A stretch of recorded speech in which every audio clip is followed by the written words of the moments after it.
Hello दोस्तों, आज मैं आप लोगों को नेपाल राज्य के बारे में कुछ रोचक जानकारी देने वाला हूँ। वीडियो में बने रहिए। दोस्तों, देवताओं का घर कहे जाने वाले नेपाल विविधताओं से पूर्ण है। इसका अंदाजा इसी बात से लगाया जा सकता है कि जहाँ एक और यहाँ बर्फ से ढकी पहाड़ियाँ हैं, वहीं दूसरी ओर तीर्थ स्थान भी है। आज हम सब इस नेपाल के बारे में विस्तार से जानेंगे।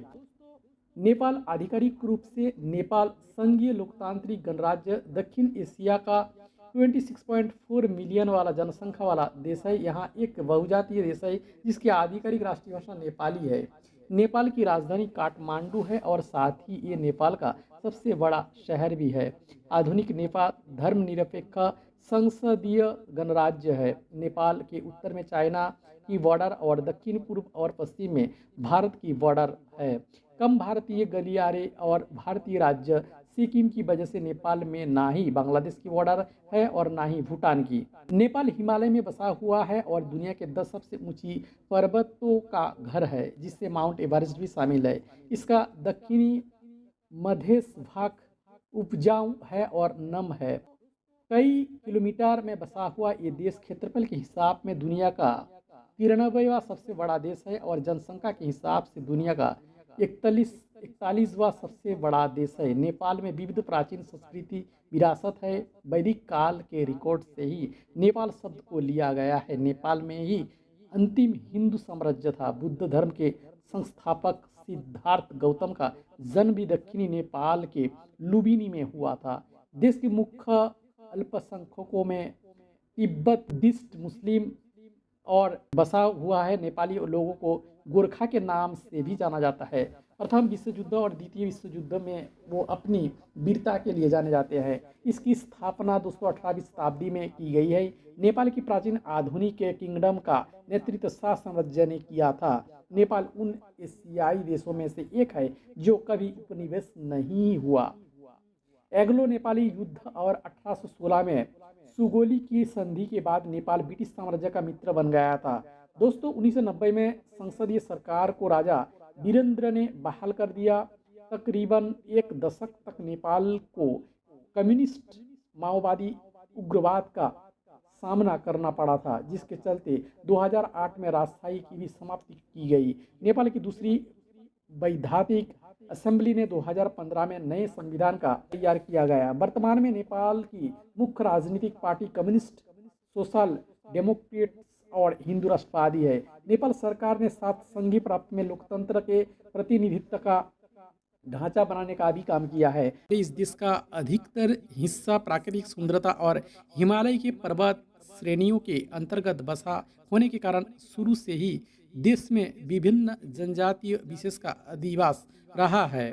दोस्तों, नेपाल की ऐतिहासिक और सामाजिक पृष्ठभूमि को देखें तो यहाँ के आम जीवन पर इन सभी जनजातियों को विशेष प्रभाव दिखाई देता है। आमतौर पर नेपाल में मगर, थारू, खास, क्षेत्री, तमंग, कामी, तेवार, लिम्बू, गुरुग, महल्ला, कुर्मी, धनुक, कानू, सरकी, बराई, माझी, राय इत्यादि जनजातीय देखने को मिलता है। दोस्तों, नेपाली की भाषा जैसे कि हम आपको पहले ही बता चुके हैं कि नेपाल में विभिन्न जनजातीय समुदाय का अधिवास है। इसके वजह से इसमें से अधिकतर जनजातियों की खुद की अपनी स्वतंत्र भाषा होती है।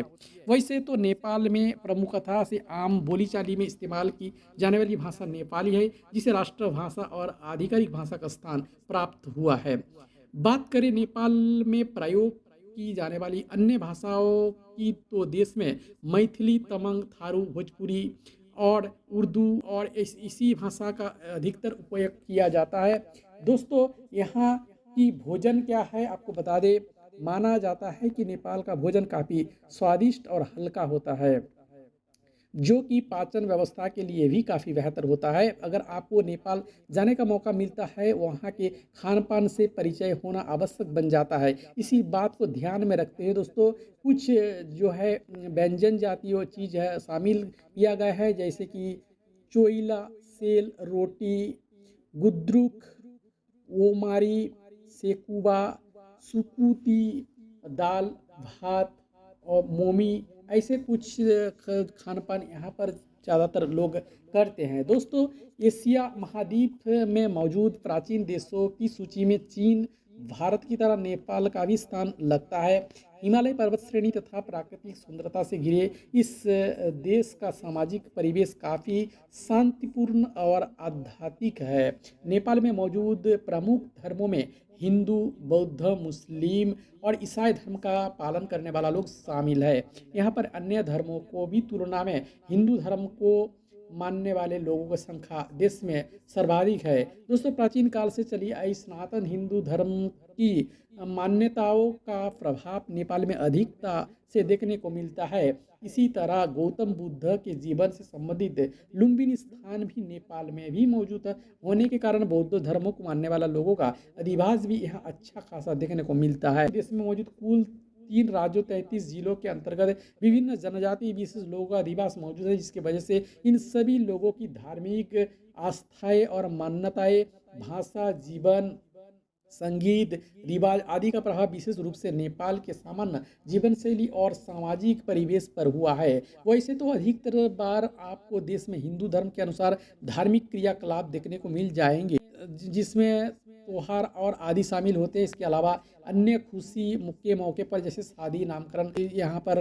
की जाती है। और इसी के साथ ही दोस्तों, इस देश में सभी धर्म की धार्मिक स्वतंत्रता और सामाजिक अधिकार दिया गया है, जिसका कुल परिणाम ये हुआ कि धार्मिक सौहार्द के साथ शांति तथा प्रगति के मार्ग पर अग्रसर नेपाल आज हमें देखने को मिलता है। अब तक इस देश में राजघरानों का प्रभाव मौजूद है, जिसमें कुछ प्रमुख मौक़ों पर इस परिवार से जुड़े व्यक्तियों का प्रमुख स्थान और आदर दिया जाता है। दोस्तों, ऐसे देखा जाए तो कुल मिलाकर नेपाल एशिया महाद्वीप का वो देश है जो सभी प्रमुख अंगों से संपन्न और खुशहाल देश है, जिसका न केवल सामाजिक परिवेश बल्कि संस्कृति भी अन्य देशों के लिए मिसाल के रूप में उभर कर आती है।